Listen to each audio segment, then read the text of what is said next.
On today's episode of the Cryptoverse,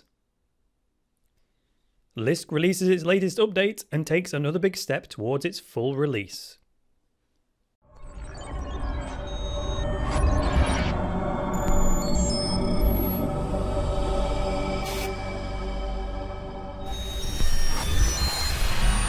TunnelBear is the simple VPN app that makes it easy to browse the web privately and enjoy a more open and secure internet experience. Try TunnelBear for free by checking out the link in the video description below. Hi there guys, and welcome to the latest episode of the Cryptoverse, your regular dose of news and commentary on Bitcoin, cryptocurrencies and blockchains. I'm your host, Chris Coney.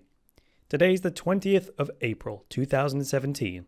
One announcement, and then we'll do market roundup, quick look at the Litecoin SegWit situation which has changed, and then we'll get into the news. The announcement is that Brendan Eich from the Brave browser and the Basic Attention Token is coming on the show. So please go to cryptoversity.com/survey and submit a question that you would like me to ask him. I'm going to write my own questions if I don't get any. And of course, I'm going to include my own questions anyway. But I thought, this is a community thing. So why not get you guys to submit questions that you want to ask? And then I will put them on the schedule if they are good questions. Also, put your name in there and I'll give you a shout out on the show if we choose that question to ask. So cryptoversity.com/survey, get your question in before next Tuesday, and then I will ask them of Brendan. And now we move on to the market roundup, courtesy of coinmarketcap.com. And we have a few more reds creeping in today, but only a few big moves, so nothing too much to worry about here. Let's start off with NEM, which had a big gain yesterday, but has now slipped back 10.6% to 3 cents a coin. Now, you combine that with Ethereum Classic having increased 11.1 today, you end up with NEM falling from 6th place above Monero and Ethereum Classic down to 8th place below Ethereum Classic and Monero. Now, NEM's market cap is now $280 million, while Ethereum Classic is $290 million. Meanwhile, Monero kind of just sat there and watched it all happen, right? Monero is down just 1.1% today, pretty much maintaining its market cap of $295 million, meaning it's now in 6th position.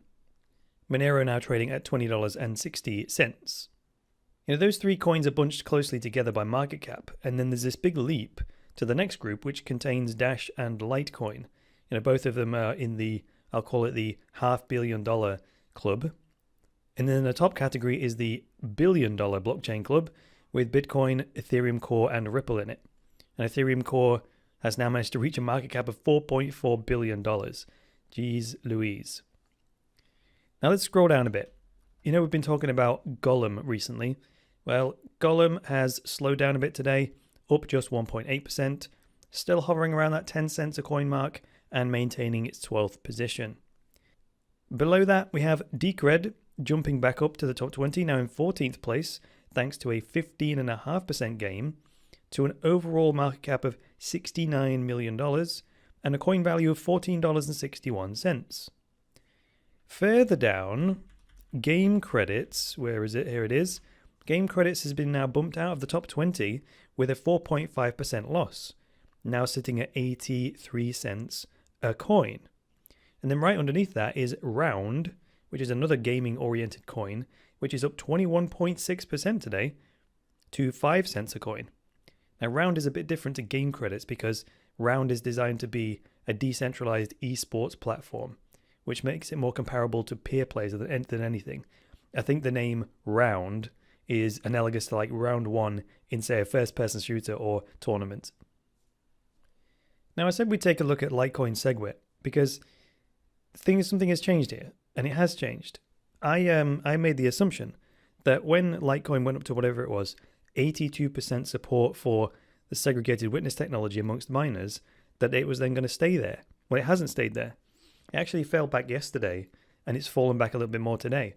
So the threshold is 75%, right? And it has to maintain that for one full activation period, which I just assumed was going to happen once we got over the threshold. But now it's fallen back under it again. Today it's 71.5% support, which is like, oh no, it does have to stick above the 75% threshold long enough for it to activate. I am not quite sure what's gone on there. That's a full 10% drop in support, so I can't think why miners would want to retract support for SegWit.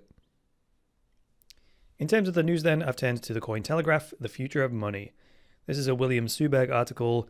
It says, Lisk sweeping updates prepare way for the first major release.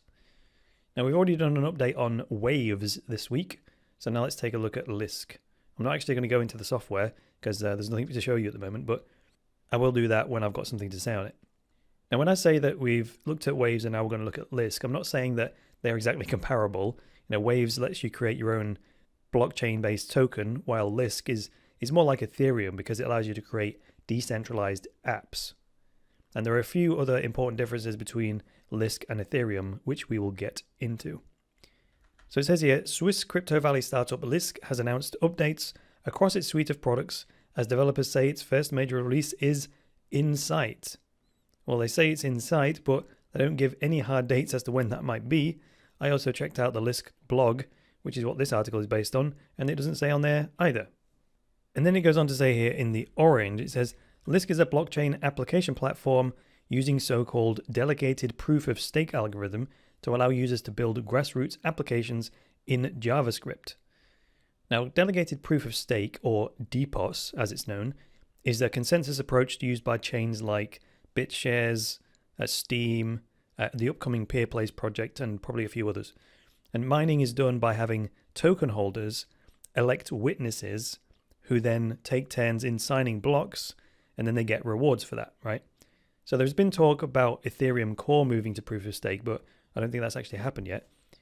And the other difference is that Ethereum has the special Solidity programming language, right, that developers use to write the Ethereum-based apps. Whereas Lisk allows developers to write apps in JavaScript, which is already a very well-established language, widely used online, and has a ton of existing developers going back many, many years. Now, there's probably even some JavaScript powering this web page that I'm looking at.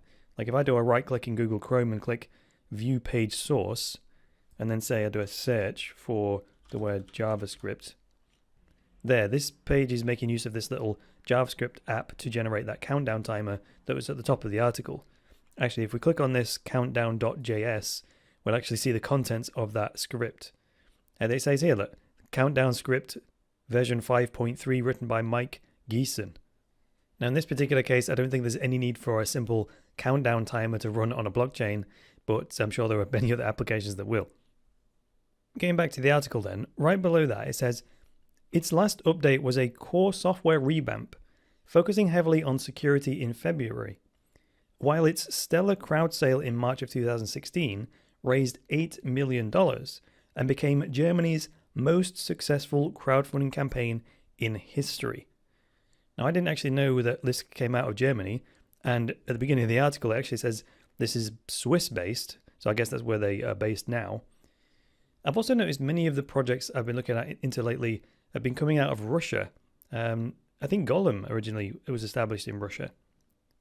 The other bit I don't understand about this, it says that while it's stellar crowd sale, and it's written stellar with a capital S, I don't know if that's talking about they collected the crowd sale funds in the stellar cryptocurrency, or whether they mean stellar as in wild success. And the only thing that's thrown me off there is the fact that they've called it stellar with a capital S. If it was a small s, I just think they meant huge crowd sale. But anyway, the article finishes off by saying here in the green, Lisk's currency, LSK, has seen its fortunes treble in the last 6 weeks, prices surging from around 12 cents to 33 cents a coin, respectively. And in fact, I checked it, right this minute, Lisk is trading at 39 cents, and it ranks 24th by market cap, so they've gone further than it says here even. I like to contrast Lisk and Ethereum purely on the basis that they're both fundamentally aiming to provide the same thing, a platform on which developers can create decentralized apps. Now, Ethereum certainly have the first mover advantage, having been out in the wild for a while, and like we saw in the market roundup, they're marching towards $5 billion of market cap.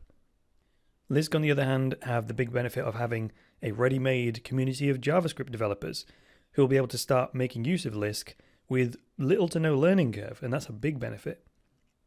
And because JavaScript is so well established as a technology on the web, it will run natively in all major browsers.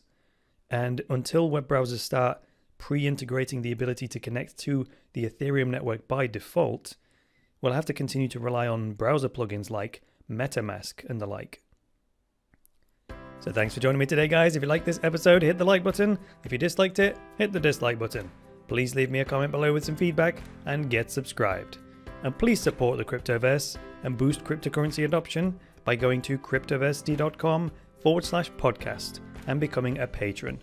From just a few dollars a month, you can secure Cryptoversity's future, get unlimited access to all Cryptoversity courses, and access a private patrons-only chat group where you get direct access to me. That is all for today, guys. I'll be back tomorrow with another episode of the Cryptoverse. So until then, it's me, Chris Coney, saying bye for now.